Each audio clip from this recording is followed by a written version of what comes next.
यानी 10/4 कुछ 5/2 यानी 15/10 15/10 तेल कर यानी 15/10 अलाव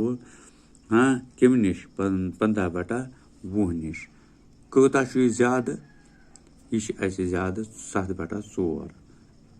कम नश ज्यादा 15/20 कम 7/4 कम नश 15/10 नश तो लेखो तेल यह तेल ग्रेटर दैन क्या ग्रेटर दैन लिख अत ग्रेटर दैन ये लेखो बे देयरफॉर क्या लेखो 15/10 ग्रेटर दैन क्या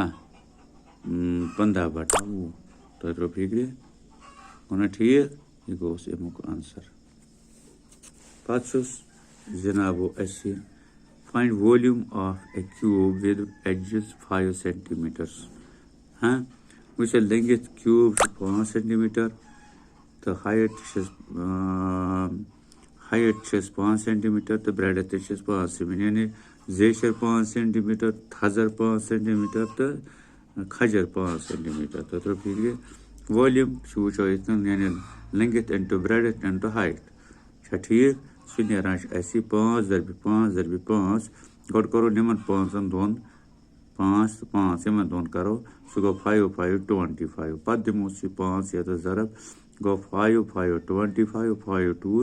10 तो 2 गो 12 गो 115 द्राव यानी 125 cm क्यूब यह द्राव जवाब जवाब ठीक इतने कन क्वेश्चन नंबर 4 वो क्या the chemistry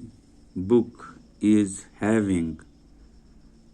edges 2 centimeter 5 centimeter and 3 centimeter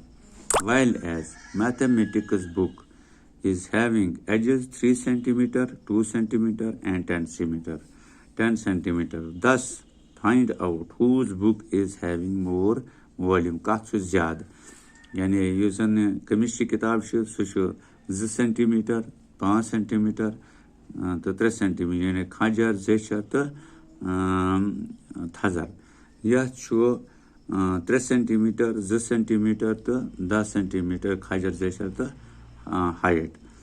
यानी थजर तो तेल वो यमो मज कत ज्यादा वॉल्यूम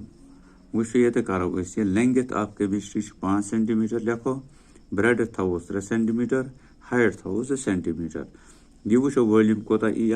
गो 5 × 3 × 2 गो 5 × 3 करो निम 3 5 15 पत करो 15 निम 2 सतन सो लोक 2 15 30 centimeter क्यूब द्राव यह कमुक केमिस्ट्री हूँ पत करो लेंथ ऑफ मैथमेटिक अत 10 centimeter जेशर ब्रेडथ 3 centimeter तो हाइट 2 centimeter वो अत वैल्यूम क्या 10 × 3 × 2 गो 10 × 3 सो गो 3 10 30 पत करोस 30 multiplied by 2 सो गो ये 2 यानी 2 30 गो 60 centimeter क्यूब तेल क्या वनो वो कत द्राव ज्यादा यथ